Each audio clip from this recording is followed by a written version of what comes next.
नमस्कार दोस्तों, मैं तमिश कर्मा आप सभी का स्वागत करता हूं हमारे आज के इस ऑनलाइन सेशन में, जहां आज हम डिस्कस करेंगे भाषा और विकास, भाषा और विचार। ये आज का हमारा दूसरा सेशन है। इसके पहले वाले सेशन में हमने देखा था कि भाषा क्या है, भाषा और विचार क्या है, भाषा और विचार का जो है बालक के डेवलपमेंट पर क्या इफेक्ट पड़ता है। इसके अलावा भाषा विकास के जो चरण हैं उसको हमने देखा था। आज के सेशन में हम जो है वो डिस्कस करेंगे कि भाषा विकास के सिद्धांत, ठीक है जी। इसके अलावा भाषा जो लैंग्वेज डिसऑर्डर्स है उसको हम देखेंगे, और लैंग्वेज जो है वो कैसे थिंकिंग को जो है वो डिटरमाइन करती है, कैसे निर्धारित करती है, उसके बारे में आज के एपिसोड में हम डिस्कस करेंगे। तो चलिए, उम्मीद करता हूँ आप सभी एकदम अच्छे से होंगे और आप सबकी जो तैयारी है वो अच्छे से चल रही होगी। अगर आपने इसके पहले जो हमारे वीडियोस नहीं देखे हैं तो हमारे प्लेलिस्ट में वो वीडियोस जो हैं वो आपको मिल जाएंगे, आप उसको जाकर जो है एक बार चेक इन कर सकते हैं, ठीक है जी। तो चलिए, आज का हमारा जो सेशन है उसको स्टार्ट करते हैं एक बार, ठीक है। तो बने रहिए हमारे साथ आज के सेशन में आज तक। हमारा आज का सेशन भाषा और विचार, और ये है भाषा और विचार में आज का जो सबसे पहला पॉइंट है जिसको आज हम जो है डिस्कस करेंगे वो है भाषा विकास के सिद्धांत, मतलब थ्योरीज ऑफ लैंग्वेज डेवलपमेंट। भाषा विकास के सिद्धांत में जो सबसे पहला सिद्धांत है वो है साहचर्य का सिद्धांत, theory association, theory of association या एसोसिएशन थ्योरी, ठीक है जी। साहचर्य का मतलब क्या होता है? साहचर्य का मतलब होता है दोस्तों साथ साथ चलना, ठीक है। साहचर्य मतलब जो एसोसिएशन का मतलब होता है साथ साथ चलना। तो एसोसिएशन थ्योरी ये जो थ्योरी है वो क्या बताती है कि बच्चा जब डेवलप हो रहा होता है, जब चाइल्ड जो है वो डेवलप हो रहा होता है, तो जो भाषा है, मतलब चाहे कोई भी भाषा हो, एक जो भाषा है वो दूसरी भाषा से, एक वस्तु दूसरी वस्तु से, या एक घटना जब दूसरी घटना से क्या होती है, उसके साथ में चलती है, उससे क्या होती है, संबंधित होती है, ठीक है। ये सिद्धांत क्या बोलता है, साहचर्य का सिद्धांत, कि जब बच्चा डेवलप हो रहा है, तो जब वो डेवलप हो रहा है और जब वो भाषा सीखता है, ठीक है, मतलब वो भाषा कैसे सीखता है, क्योंकि हम डिस्कस कर रहे हैं किसको, भाषा विकास के सिद्धांत को। तो ये सिद्धांत बताती है कि भाषा, बच्चा जो है वो भाषा कैसे सीखता है, ठीक है, कैसे सीखता है उसको देखते हैं। इस थ्योरी का कहना है कि जब बच्चा डेवलप हो रहा होता है तो एक घटना, बच्चे के सामने अगर कोई घटना है, ठीक है, वो दूसरी घटना से, या फिर एक वस्तु जो है वो दूसरी वस्तु से, या एक भाषा जो है वो दूसरी भाषा से क्या होती है, कनेक्टेड होती है। क्या होती है? या तो कनेक्टेड होती है या संबंधित होती है, रिलेटेड होती है। तो बच्चा जब एक उस वस्तु को या फिर उस भाषा को, किसी भी एक भाषा को क्या करता है, बार बार उसका क्या करता है, बार बार प्रैक्टिस, बार बार उसका क्या करता है जी, प्रैक्टिस करता है, अभ्यास करता है, तो बच्चा उस भाषा को क्या करता है, अच्छे से और बहुत ही जल्दी, बहुत ही आसानी से सीख जाता है, ठीक है। एक बार और रिपीट करते हैं, बच्चा जो है वो साहचर्य के सिद्धांत के अनुसार भाषा कैसे सीखता है। तो सबसे पहले उसके लिए हम जानेंगे कि कोई भी जो घटना होती है, साहचर्य का मतलब एक्चुअल में क्या होता है कि कोई भी घटना, एक घटना दूसरे घटना से, एक वस्तु दूसरे वस्तु से, या एक जो भाषा है वो दूसरे भाषा से क्या होती है, संबंधित होती है, रिलेटेड होती है। तो जब बच्चा उस घटना का या उस वस्तु का बार बार क्या करता है, प्रैक्टिस करता है, बार बार अभ्यास करता है, तो उस भाषा को, उस वस्तु को, उससे रिलेटेड शब्दों को जो है वो ज्यादा जल्दी से और ज्यादा आसानी से क्या करता है, सीख लेता है, ठीक है। इसका दूसरा जो पॉइंट है वो क्या है कि बच्चा जो है वो सबसे पहले भाषा किससे सीखता है, परिवार से, ठीक है। उसके बाद फिर सीखता है किससे, समाज से, और लास्ट में सीखता है किससे, अपने चारों तरफ के सराउंडिंग से, परिवेश से या पर्यावरण से, ठीक है। तो जो साहचर्य का सिद्धांत है, जो एसोसिएशन थ्योरी है, उसका कहना यही है कि जो चीजें जो है, कोई भी जो वस्तु है या फिर कोई भी घटना है, उसका अगर बच्चा बार बार क्या करेगा, प्रयोग करेगा, प्रैक्टिस करेगा, अभ्यास करेगा, तो उन शब्दों को जो है वो बच्चा जो है आसानी से सीखेगा, ज्यादा सरलता से, ज्यादा जल्दी सीखेगा, ठीक है जी। चलिए आगे बढ़ते हैं। दूसरा जो हमारा थ्योरी है वो है सामाजिक अधिगम सिद्धांत या सोशल लर्निंग थ्योरी। इसके प्रतिपादक, मतलब जिन्होंने इस सिद्धांत को दिया है वो कौन है, एल्बर्ट बंडूरा, एल्बर्ट बंडूरा, ठीक है। इनका कहना यह है कि बालक जो है, बच्चा जो है, जब लैंग्वेज सीख रहा होता है तो उसके सामने जितने भी जो वर्ड्स हैं वो जब ज़्यादा, जो वर्ड्स ज़्यादा यूज होगा उस शब्दों को बच्चा जो है वो ज्यादा आसानी से सीखेगा या ज्यादा जल्दी से सीखेगा। ठीक है, बालक जो है परिवेश में प्रयुक्त होने वाले शब्दों को ज्यादा सरलता से सीख लेता है। मतलब बच्चे के सामने उसके सराउंडिंग्स में, उसके पर्यावरण में, जितने उसके आसपास के वातावरण में जो शब्द ज्यादा जो है वो यूज होंगे, ठीक है, ज्यादा उपयोग में आएंगे, बच्चा जो है उन शब्दों को ज्यादा सीखेगा। ठीक है, और सरलता से सीखेगा। इनका कहना क्या था कि बालक भाषा के संबंध में जो कुछ भी सीख लेता है, सीखता है, वह परिवेश के व्यवहार के अवलोकन तथा इमिटेशन पर आधारित होता है। मतलब बच्चा जो है वो जो भी भाषा सीखेगा अपने आसपास के लोगों से, चाहे उसके मम्मी पापा हो, ठीक है, चाहे उसके परिवेश में आने वाले लोग हों, उनसे क्या करता है, वो शब्दों को इमिटेट करता है, अनुकरण करता है, और अनुकरण के माध्यम से बच्चा जो है वो भाषा को क्या करेगा, सीखेगा। ठीक है, जैसे ये बच्चा जो है वो अपनी माँ से सीख रहा है, तो इनकी जो मम्मी है जिस भाषा का ज्यादा यूज होंगी, जिस शब्दों का जो है ज्यादा प्रयोग करेंगी, बच्चा जो है उन शब्दों को ज्यादा आसानी से, ज्यादा सरलता से सीखेगा और ज्यादा जल्दी से सीखेगा। ठीक है, तो ये था क्या, सामाजिक अधिगम सिद्धांत। ठीक है, चलिए इसके अलावा भाषा विकास का चॉम्स्की का सिद्धांत, ये दिया था किसने, नॉम चॉम्स्की ने। ठीक है, और इनका मानना ये था कि बच्चा जो है बच्चे के अंदर बाई बॉर्न, मतलब जन्मजात क्षमता होती है किसी भी भाषा को सीखने की। ठीक है, इनका कहना क्या है, बालक में भाषा सीखने की योग्यता जन्मजात होती है। मतलब बच्चा जो है वो जन्म से तो भाषा सीख के नहीं आता, लेकिन उसके अंदर ये क्षमता होती है, उसके अंदर ये क्षमता होती है कि बच्चा जो है वो किसी भी भाषा को सीख सकता है। ठीक है, जन्मजात उसके अंदर क्षमता होती है। और एक क्षमता क्यों होती है, क्योंकि उसके ब्रेन में, उसके मस्तिष्क में क्या होता है, एक डिवाइस फिट होता है जिसको कहते हैं लैंग्वेज एक्विजिशन डिवाइस। ठीक है, भाषा उसके जो मस्तिष्क में क्या होती है, लैंग्वेज एक्विजिशन डिवाइस कहते हैं, जिसे भाषा अर्जन युक्ति ऐसा कहते हैं। ये उसके मस्तिष्क में, उसके ब्रेन में फिट होती है, मतलब बाइबॉर्न, ऐसा नहीं है कि बाहर से उसको जो है उसके मस्तिष्क में फिट किया जाता है।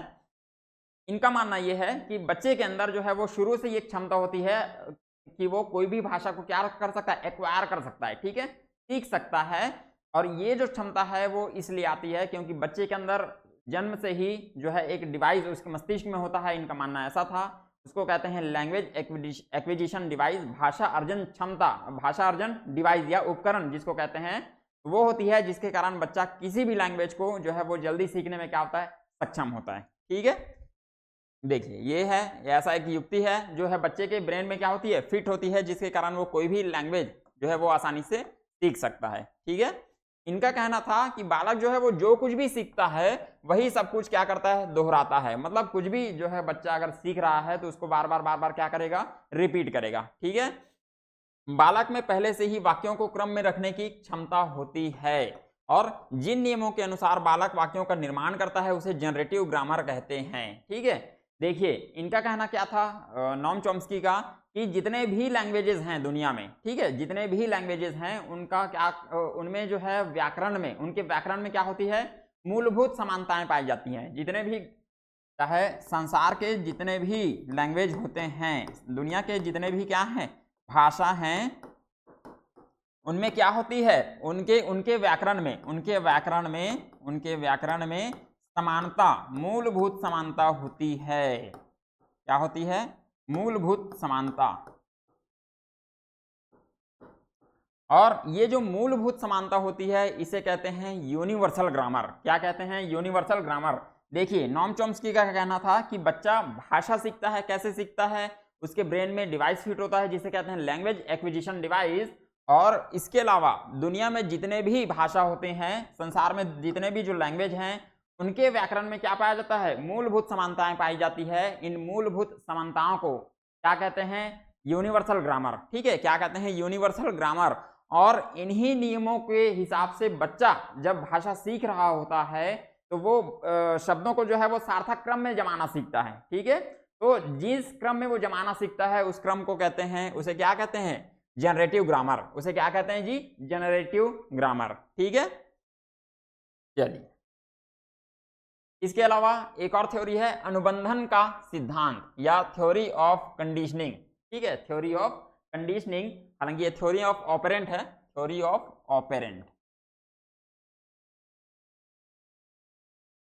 एक्चुअल में ये दो थ्योरीज हैं, दो अलग अलग थ्योरीज हैं। एक थ्योरी ऑफ कंडीशनिंग जो दिया था इवान पाव्लोव ने, और दूसरा थ्योरी ऑफ ऑपरेंट, ठीक है, क्रिया प्रसूत अनुबंधन सिद्धांत, ये दिया था बीएफ स्किनर ने। अब चूंकि बीएफ स्किनर का जो सिद्धांत है, जो थ्योरी है, वो ज्यादा पॉपुलर है, इसलिए इस थ्योरी को जो है वो लिया जाता है, ठीक है।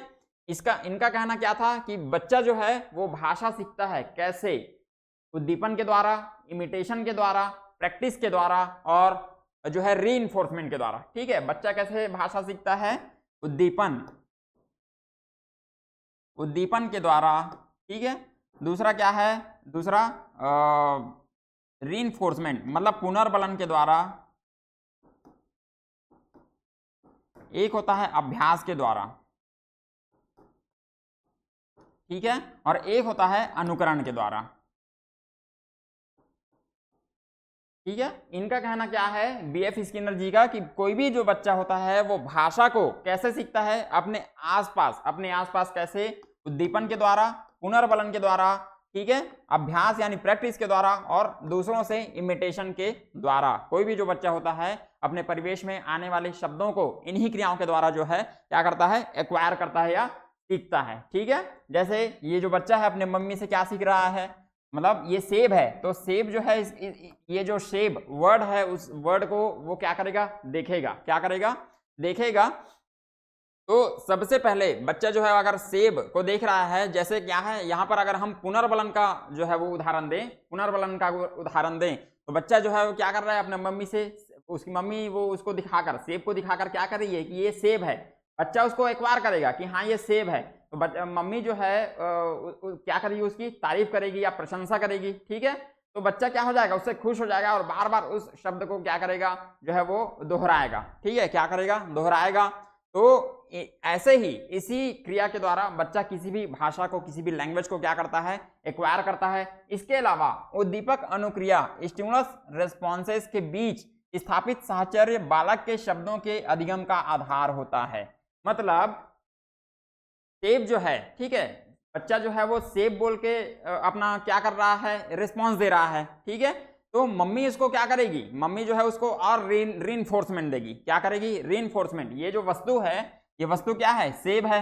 मम्मी ने बताया क्या है? ये सेब है। बच्चा बोल रहा है कि सेब है, तो मम्मी क्या करेगी? उसको और रीइंफोर्समेंट देगी, जिससे बच्चा क्या होगा? खुश होगा और बार बार उस शब्द को क्या करेगा? रिपीट करेगा, ठीक है। तो बच्चा जो है वो किसी भी लैंग्वेज को कैसे सीखता है? उद्दीपन के द्वारा, पुनर्बलन के द्वारा, अभ्यास के द्वारा और अनुकरण के द्वारा, ठीक है। इनका कहना यही था, किनका? बीएफ स्किनर जी का। इसके अलावा स्वर यंत्र की परिपक्वता का सिद्धांत। स्वर यंत्र किसको बोलते हैं? स्पीच ऑर्गन्स, ठीक है। क्या है? स्पीच ऑर्गन्स या वोकल कॉर्ड मैच्योरेशन थ्योरी।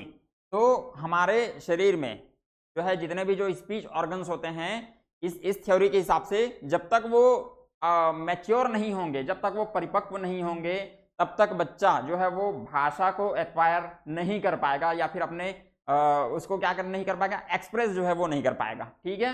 भाषा विकास स्वर यंत्रों या बोलने वाले वाग्यंत्रियों मतलब स्पीच ऑर्गन्स की परिपक्वता पर, मैच्योरिटी पर क्या करता है? निर्भर करता है, ठीक है। मतलब ये जितने भी जो स्वर यंत्र हैं, चाहे वो जीभ हो गया, ठीक है, ये इसका जो वोकल कॉर्ड हो गया, उसके जो लंग्स हो गए, तो जब तक ये अच्छे से मैच्योर नहीं होंगे तब तक बच्चा जो है वो बोलना नहीं सीखेगा, ठीक है जी। और स्वर यंत्र या स्पीच ऑर्गन्स कौन कौन से होते हैं? या तो जीभ है, गला है, फेफड़ा है, होंठ और नाक, ये जितने भी हैं इनका अच्छे से जो है वो मैच्योर होना, परिपक्व होना जो है वो ज्यादा जरूरी है, ठीक है। चलिए अब आते हैं भाषा विकास को प्रभावित करने वाले कारक, ठीक है। भाषा विकास को प्रभावित करने वाले कारक, फैक्टर्स अफेक्टिंग लैंग्वेज डेवलपमेंट। सबसे पहला क्या है? परिपक्वता। क्या है? परिपक्वता। हमने इसके जस्ट पहले देखा कि जो स्पीच ऑर्गन्स हैं अगर वो अच्छे से डेवलप नहीं हैं तो फिर बच्चा जो है वो भाषा को ज़्यादा अच्छे से या फिर ज़्यादा जल्दी से नहीं सीख पाएगा, ठीक है। इसके अलावा इंटेलिजेंस, ये भी जो है वो एक बहुत ही इंपॉर्टेंट फैक्टर है जो उसके लैंग्वेज सीखने को क्या करती है? प्रभावित करती है, ठीक है। इसके अलावा स्वास्थ्य, अगर किसी बच्चे को अच्छा न्यूट्रिशन मिल रहा है जिसके कारण उसका जो हेल्थ है वो अच्छा है, बच्चा जो है ज़्यादा अच्छे से और ज़्यादा जल्दी से किसी भी चीज़ों को जो है वो मतलब अपने लैंग्वेज को जो है डेवलप करेगा, ठीक है। इसके अलावा जेंडर गैप,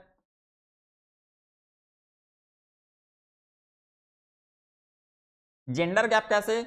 जो लड़कियां होती है, जो गर्ल चाइल्ड होती हैं, वो लड़कों की तुलना में स्टार्टिंग फेज में, मतलब जब छोटे छोटे रहते हैं, जो बालक होते हैं, जब उनका डेवलपमेंट हो रहा है, तो जो लड़कियां होती हैं वो लड़कों की तुलना में, लड़कों के बॉयज़ के कंपेयर में जो है वो ज़्यादा कॉम्प्लेक्स सेंटेंसेस, मतलब जो जटिल वाक्य हैं उनका ज़्यादा जो है वो अच्छे से प्रयोग कर सकती है और उसको ज़्यादा अच्छे से सीख सकती है। ठीक है, तो ये यहाँ पर ऐसे काम करता है जो जेंडर गैप है। इसके अलावा सामाजिक अधिगम है। ठीक है, निर्देशन, इंस्ट्रक्शन हो गया, जो अपने मम्मी से मिलेगा, मम्मी पापा से मिलेगा, समाज से मिलेगा, समाज में रहने वाले लोगों से मिलेगा। ठीक है, उसके खुद का जो मोटिवेशन होगा, है ना, तो ये जितने भी चीजें हैं वो भाषा विकास को क्या करेंगे, जो है वो उस पर अफेक्ट डालेंगे, उसको प्रभावित करेंगे। ठीक है जी, चलिए अब हम देखते हैं क्या, लैंग्वेज डिसऑर्डर्स, भाषा विकार। उसमें सबसे पहला जो डिसऑर्डर है वो क्या है, लिपसिंग या भ्रष्ट उच्चारण। ठीक है, नाम से ही जो है वो दिख रहा है, भ्रष्ट उच्चारण मतलब बच्चे को जो है वो लैंग्वेज को प्रोड्यूस करने में, उसको मतलब उच्चारण करने में या प्रोनाउंसिएशन में जो है वो दिक्कत या प्रॉब्लम जो है वो देखने पड़ते हैं, मतलब प्रॉब्लम जो है वो उसको होती है। ठीक है, बच्चे को कोई भी लैंग्वेज को, किसी भी लैंग्वेज को जो है वो उसके प्रोनाउंसिएशन में, शब्दों के प्रोनाउंसिएशन में क्या होती है, दिक्कत होती है। इसको कहते हैं क्या, लिपसिंग। क्या कहते हैं इसको, लिपसिंग। मुख्य रूप से पाया जाता है बच्चों के अंदर में। ठीक है, मुख्य रूप से जबड़ों, दांतों और होठों की रचना ठीक नहीं होने के कारण जो है वो होता है। ठीक है जी, तो भाषा विकार में सबसे पहला क्या है, लिपसिंग। लिपसिंग क्या, क्यों? क्योंकि बच्चा जो है अगर किसी भी वर्ड को क्या कर रहा है, प्रोनाउंस कर रहा है, उच्चारित कर रहा है, तो उसको क्या होगा, दिक्कत जो है वहां होगी। इसको कहते हैं क्या, लिपसिंग। और ये इसके जीभ या फिर ये जो होंठ है, इनकी अगर जो है रचना अच्छे से नहीं है, फॉर्मेशन जो है अगर उसमें थोड़ा सा दिक्कत है, तो ये प्रॉब्लम जो है वो जनरली पाया जाता है। ठीक है, चलिए दूसरा जो है स्लरिंग या अस्पष्ट उच्चारण। ठीक है, बच्चे जब शब्दों को अस्पष्ट बोलते हैं तो यह इस प्रकार का भाषा विकार होता है। मतलब कोई भी जो बच्चा है वो किसी भी शब्द को, किसी भी जो है वर्ड है उसको अच्छे से नहीं बोल पा रहा है। ठीक है, अच्छे से जो है वो प्रोनाउंस नहीं कर पा रहा है। जैसे ये शुरू में इसको दिक्कत हो रही है, सेब को सेब जो है अच्छे से नहीं बोल पा रहा है, तो ये जो लैंग्वेज डिसऑर्डर है इसको कहते हैं स्लरिंग। क्या कहते हैं, स्लरिंग या अस्पष्ट उच्चारण। आयु बढ़ने के साथ ये जो है वो ठीक होने लगता है। ठीक है, चलिए तीसरा है स्टटरिंग या स्टैमरिंग। इसको बोलते हैं हकलाना। ठीक है, क्या बोलते हैं, हकलाना। तो ये क्यों होता है, स्टैटरिंग या ठीक है सॉरी स्टैमरिंग या स्टटरिंग, ये क्यों होता है, मतलब हकलाने की जो प्रक्रिया है वो क्यों होती है, बच्चे के जो स्पीच ऑर्गन्स हैं और जो ब्रेन है उनके बीच में अच्छे से क्या नहीं हो पाता, कोऑर्डिनेशन जो है वो अच्छे से नहीं बैठ पाता, या फिर जो है वो ज़्यादा अच्छे से क्या नहीं है, परिपक्व नहीं हो पाती, जिसके कारण ये जो प्रॉब्लम है वो बच्चों में देखने को मिलता है। ठीक है, जैसे अधिकांश बालकों में यह 2.5 वर्ष की आयु से प्रारंभ हो जाता है, आयु बढ़ने के साथ ठीक होने लगता है। ठीक है, इसका रीजन क्या होता है, भय और घबराहट। ठीक है, स्वर यंत्र, गला, जीभ और फेफड़ों का संतुलन ठीक ना होने के कारण, मतलब जितने भी जो स्पीच ऑर्गन्स हैं उनके बीच में और बच्चे के ब्रेन के बीच में जो है वो ज़्यादा अच्छे से क्या नहीं हो पाता, कोऑर्डिनेशन जो है वो नहीं हो पाता, जिसके कारण ये जो प्रॉब्लम है हकलानी की, मतलब जो स्टैमरिंग है वो देखने को मिलती है। लेकिन जैसे जैसे बच्चा जो है वो बड़ा होते जाता है, उसके जो स्पीच ऑर्गन्स हैं वो ज़्यादा क्या होंगे, ज़्यादा डेवलप होंगे, तो फिर ये जो प्रॉब्लम है वो धीरे धीरे कम होने लगती है। ठीक है, चलिए इसके बाद फिर चौथा जो प्रॉब्लम है, जो चौथा डिसऑर्डर है वो क्या है, क्लटरिंग। क्लटरिंग में जो बच्चा होता है वो किसी भी वर्ड को जो है वो जल्दी जल्दी प्रोनाउंस करता है, जिसके कारण जो सामने वाला जो सुन रहा है उसकी बातों को अच्छे से समझ नहीं पाता है। ठीक है, इसको कहते हैं क्लटरिंग। मतलब किसी भी चीज़ का जो है एकदम अच्छे से क्या नहीं करेगा, प्रोनाउंसिएशन नहीं कर पाएगा। ठीक है, प्रोनाउंसिएशन तो करता है, एकदम तीव्र गति से करता है, जिसके कारण वो समझ में नहीं आता। अब देखते हैं विचार एवं भाषा, थॉट्स एंड लैंग्वेज। ठीक है जी, किसके हिसाब से, लेव वैगोत्स्की के हिसाब से। किसके हिसाब से, लेव वैगोत्स्की के हिसाब से। इनका कहना क्या था कि प्रारंभ में बच्चे में भाषा और विचार दोनों का क्या होता है, विकास अलग अलग होता है। ठीक है, बच्चा जब छोटा रहता है तो बच्चे के अंदर जो भाषा है और जो विचार है वो दोनों अलग अलग डेवलप होंगे, लेकिन 3 साल आने की अवस्था तक प्रारंभ में बच्चे के अंदर जो भाषा है, ठीक है, और विचार है, ये दोनों अलग अलग रहते हैं। लेकिन 3 साल की अवस्था तक, ठीक है, 3 ईयर की अवस्था तक ये दोनों आपस में क्या हो जाते हैं, आपस में मिल जाते हैं। ठीक है, आपस में क्या हो जाते हैं, मिल जाते हैं। इनका कहना ये था कि भाषा जो है वो विचार को एक माध्यम प्रदान करती है, ठीक है, और भाषा सिर्फ संप्रेषण का कारण नहीं है, वो विचार के निर्माण का भी क्या होती है, कारण होती है, ऐसा लेव वाइगोत्स्की का कहना था। इनका कहना क्या था कि भाषा जो है, भाषा विचार को क्या करती है, भाषा जो है वो विचार को माध्यम जो है वो प्रदान करती है, ठीक है। इसके अलावा भाषा जो है वो विचार के निर्माण का भी कारण बनती है, भाषा विचार के निर्माण का कारण जो है बनती है, ठीक है। तो ये जो है वो लेव वाइगोत्स्की का क्या है, कहना है कि शुरू में जो भाषा है और विचार है वो दोनों अलग अलग होते हैं। भाषा जो है वो, उसके बाद फिर भाषा और विचार दोनों 3 साल की अवस्था तक बच्चे के अंदर आपस में मिल जाते हैं। भाषा जो है वो न सिर्फ एक संप्रेषण का माध्यम है, कम्युनिकेशन का माध्यम बस नहीं है, वो विचार को, थॉट को क्या करती है, थॉट को जो है वो उसके लिए एक प्लेटफॉर्म जो है वो प्रोवाइड करती है, उसके फॉर्मेशन का क्या बनती है, कारण बनती है, ठीक है। चलिए, और इन्होंने बताया था टाइप ऑफ स्पीच, मतलब वाणी के प्रकार। इन्होंने क्या बताया था, वाणी के प्रकार, कि बच्चा जो है जब 2 साल की अवस्था में होता है तब उसके अंदर सोशल स्पीच होती है। सोशल स्पीच मतलब 2 साल का बच्चा जो है वो किसी भी चीज़ को, मतलब जो है बात करने में जो है तेजी दिखाता है, आसपास के लोगों से कम्युनिकेट जो है वो ज़्यादा अच्छे से करता है। इसके बाद 3 से 6 साल की अवस्था तक बच्चा जो है वो खुद से बातें करते रहता है, ठीक है। जैसे कोई गुड्डे गुड़ियाओं का खेल खेल रहे हैं तो आपस में बात करेंगे, ठीक है। या फिर बच्चा जो है वो क्या बना रहा है, कोई ब्लॉग बना रहा है, ये ब्लॉग बना रहा है, तो फिर बच्चा जो है अपने आप से जो है वो बातें करना शुरू कर देता है कि हाँ कौन से ब्लॉग के बाद क्या आएगा, कौन से ब्लॉग के बाद क्या आएगा। इसके बाद 6 साल के बाद बच्चा जो है वो साइलेंट इनर स्पीच, मतलब बच्चा जो भी बात करता है वो अपने माइंड में रखकर करता है, वो बोलता नहीं है किसी भी चीज़ को, अपने मन में ही रखकर जो है वो आपस में क्या करता है, अपने आप से बात करते रहता है, ठीक है। इसको कहते हैं साइलेंट इनर स्पीच, और ये दिया था लेव वाइगोत्स्की ने, ठीक है जी। चलिए, अब भाषा और विचार में दूसरा जो पॉइंट है क्या, जीन पियाजे का। जीन पियाजे है ना, इन्होंने क्या दिया था, संज्ञानात्मक विकास का सिद्धांत, और इनका कहना क्या था कि विचार जो है वो भाषा को आगे बढ़ाती है, ठीक है। इनका कहना था जीन पियाजे का कि बच्चे के उसमें मतलब संज्ञान का जो है वो ज्यादा इंपॉर्टेंस है, विचार पहले आता है, भाषा बाद में आती है, ठीक है। विचार, जीन पियाजे का कहना है कि बच्चे के अंदर विचार जो है वो पहले आती है और भाषा जो है वो बाद में आती है, ठीक है। भाषा जो है वो किस में आती है, बाद में आती है। तो इन्होंने विचार को जो है वो ज़्यादा जो है इम्पोर्टेंट माना था अब भाषा और विचार में, ठीक है। बालक जो है वो पहले सोचना सीखता है, उसके बाद फिर बोलना सीखता है। इनका कहना क्या है, बालक किसी भी चीज़ को, किसी भी वस्तु को देखेगा तो उसके बारे में पहले क्या करेगा, कॉन्सेप्ट जनरेट करेगा, और बाद में उस कॉन्सेप्ट को जो है वो दूसरे के सामने व्यक्त करने के लिए भाषा का जो है उपयोग करेगा, ठीक है। बच्चे में सोचने की क्षमता वयस्कों के समान होती है, परंतु मात्रा में नहीं बल्कि गुणवत्ता में भिन्न होती है। बच्चा जो है वो बड़ों के समान सोच सकता है, क्वांटिटी में, मात्रा में, लेकिन उसके सोचने का जो प्रकार है, जो गुण है, वो कैसा होगा, अलग होगा। मतलब बच्चे के सोचने की मात्रा, बच्चे के सोचने की जो मात्रा है वो तो समान होती है,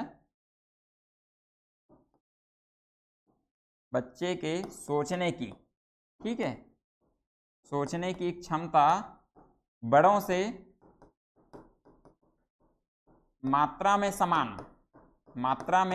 समान होती है, लेकिन जो प्रकार है, प्रकार में भिन्न होती है, ठीक है, प्रकार में भिन्न होती है, ठीक है। बच्चों के सोचने की जो क्षमता होती है, वो बच्चे जो हैं वो बड़ों के समान सोच सकते हैं, लेकिन उनके सोचने की जो क्षमता होती है वो क्वांटिटी में सेम होती है, लेकिन क्वालिटी में अलग होती है। और बच्चा जो है वो पहले किसी भी चीज़ के बारे में कॉन्सेप्ट जनरेट करता है अपने दिमाग में, ठीक है, अपने ब्रेन में, उसके बाद फिर उस कॉन्सेप्ट को बोलने के लिए दूसरों के सामने जो है वो भाषा प्रोड्यूस करता है, ठीक है। तो इनका कहना ये है, इन्होंने संज्ञान को जो है वो ज़्यादा इंपॉर्टेंस दिया था।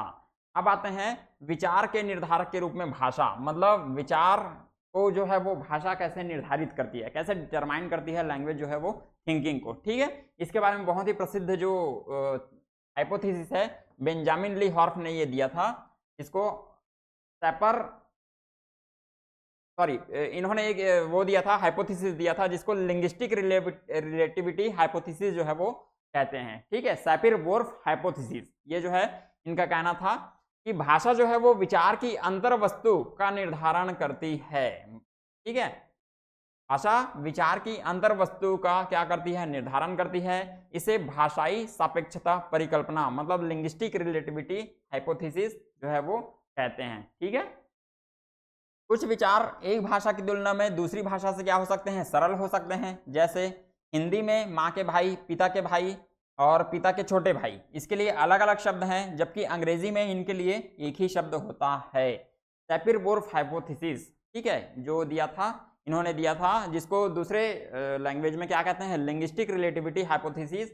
इनका कहना मतलब ये था कि जो हमारी भाषा होती है, ठीक है, वो हमारे कल्चर से, हमारी संस्कृति से क्या होती है, बहुत ही स्ट्रांगली कनेक्टेड होती है। ठीक है, दूसरा कि हम जिस भाषा का प्रयोग करते हैं उसी भाषा में दूसरों को मतलब पूरी दुनिया को क्या करते हैं, देखते हैं। ठीक है, चलिए सैपिर-वोर्फ हाइपोथेसिस इसको देख लेते हैं थोड़ा सा, है ना।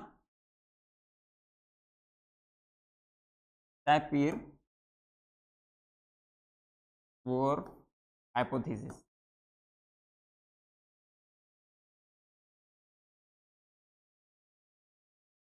इनका कहना क्या था कि भाषा, ठीक है, लैंग्वेज एंड कल्चर आपस में क्या होते हैं, कनेक्टेड होते हैं। ठीक है, भाषा और कल्चर आपस में क्या होते हैं, कनेक्टेड होते हैं। दूसरा कि हमारी जो भाषा होती है, ठीक है, हमारी भाषा जो है वो हमारे सोचने, हमारे समझने को क्या करती है, निर्धारित करती है। भाषा हमारे सोचने की क्षमता और समझने की क्षमता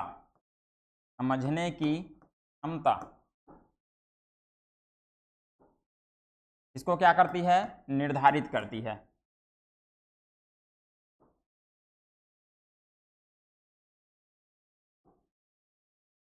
ठीक है, सैपिर-वोर्फ हाइपोथेसिस यही कहता है कि भाषा और कल्चर, ठीक है, लैंग्वेज और कल्चर आपस में क्या होते हैं, स्ट्रांगली कनेक्टेड होते हैं। ठीक है, इसके अलावा भाषा जो होती है, हमारी जो लैंग्वेज होती है, वो दुनिया को देखने का जो है वो हमें एक नज़रिया जो है वो प्रदान करती है, एक प्लेटफॉर्म जो है वो प्रोवाइड करती है। ठीक है, मतलब हमारे सोचने की क्षमता और हमारे समझने की क्षमता को क्या करती है, निर्धारित करती है। ठीक है, फॉर एग्जाम्पल अगर किसी लैंग्वेज में, ठीक है, एक देख लेते हैं, एक उदाहरण देख लेते हैं। अगर किसी लैंग्वेज में दिशा जैसे जो शब्द हैं उनका ज्यादा यूज हो रहा है, किसका, दिशा। अगर कोई लैंग्वेज है उसमें दिशा या डायरेक्शन, जो दिशा होती है ना, 4 दिशाएं, उनका अगर ज्यादा यूज हो रहा है किसी दूसरे लैंग्वेज में, ठीक है, किसी दूसरे लैंग्वेज में इस शब्द का जो है वो ज्यादा यूज हो रहा है, तो ये शब्द जानने वाले जो लोग हैं, ठीक है, तो ये जो शब्द है अगर किसी लैंग्वेज में दिशा जो वर्ड है अगर वो ज्यादा यूज हो रहा है, बहुतायत में यूज हो रहा है, तो फिर उस लैंग्वेज को जानने वाले लोग, ठीक है, उसके जानने वाले लोग हैं, उसके जानने वाले वो, तो उस लैंग्वेज को जानने वाले जो लोग हैं वो दिशाओं का बहुत ही अच्छा ज्ञान रखेंगे। क्या रखेंगे, दिशाओं का बहुत ही अच्छा ज्ञान रखेंगे। ठीक है, दिशाओं का अच्छा ज्ञान। ठीक है जी, तो सैपिर-वोर्फ हाइपोथेसिस यही है कि भाषा जो है दुनिया को देखने के लिए हमें क्या करती है, एक नजरिया जो है वो प्रदान करती है। ठीक है, एक नजरिया क्या है, प्रदान करती है, और हम जो भाषा बोलते हैं उसी के द्वारा जो है हम पूरी दुनिया को क्या करते हैं, देखते हैं। ठीक है, तो ये था सैपिर-वोर्फ हाइपोथेसिस। इसके अलावा दूसरा जो पॉइंट है, भाषा के निर्धारक के रूप में विचार, मतलब विचार जो है वो भाषा को कैसे निर्धारित करती है। तो जैसे कि हाँ, इसके पहले हमने देखा क्या, जीन पियाजे का, ठीक है, जीन पियाजे, इन्होंने क्या कहा था, इनका कहना यह था कि विचार जो है वो भाषा से पहले आती है। ठीक है, भाषा जो है वो विचार को निर्धारित नहीं करता, बल्कि जो थिंकिंग है वो लैंग्वेज को क्या करती है, डिटरमाइन करती है। फॉर एग्जाम्पल जैसे कोई गेंद है, ठीक है, ये कोई गेंद है, ये गेंद जो है वो क्या है, गोल है, ठीक है। इसके अलावा ये गेंद गोल है तो क्या होगी, लुढ़कती है। ठीक है, गोल है तो क्या है, लुढ़कती है। अब बच्चा जब इस गेंद को देखता है, ठीक है, ये गेंद है, ये गेंद जो है वो गोल है और गोल है तो लुढ़कती है, तो बच्चा जो है वो पहले उसको उसके बारे में कॉन्सेप्ट जो है वो जनरेट करेगा अपने माइंड में कि हाँ ये गेंद है तो गेंद जो है वो गोल होती है और गोल होने के बाद क्या होगी, लुढ़केगी। उसके बाद फिर बच्चा जो है वो जब कॉन्सेप्ट जो है वो जनरेट करेगा, ठीक है, एक कॉन्सेप्ट जो है वो इसके बारे में जनरेट करेगा, उसके बाद फिर उस कॉन्सेप्ट को व्यक्त करने के लिए, चार लोगों को बताने के लिए जो है वो भाषा जो है वो अपने अंदर प्रोड्यूस करेगा। ठीक है, तो ये है कि भाषा के निर्धारक के रूप में विचार, या फिर विचार जो है वो भाषा को कैसे निर्धारित करती है। ठीक है, इनका कहना यही है कि पहले विचार आता है, ठीक है, और विचार जो है वो ज़्यादा इंपॉर्टेंट होता है, भाषा का निर्धारण जो है वो विचार करता है अपने हिसाब से उसके बाद। ठीक है जी, चलिए, तो दोस्तों ये जो है वो 2 सेशन में ये जो चैप्टर है भाषा और विचार ये कंप्लीट हो गया है। इसके बाद अगर कोई डाउट है तो आप उसको कमेंट बॉक्स में कमेंट कर सकते हैं। अगर इसके पहले का एपिसोड जो है, माफ़ कीजिए, इसके पहले के अगर वीडियो आपने नहीं देखे हैं तो उसको हमारे प्लेलिस्ट में जाकर आप देख सकते हैं, चेक इन कर सकते हैं। ठीक है, और ऐसे ही आप सभी का प्यार जो है वो बनाए रखिए। मिलते हैं हमारे अगले एपिसोड में, तब तक के लिए बहुत बहुत धन्यवाद। जय हिंद, जय भारत, जय छत्तीसगढ़।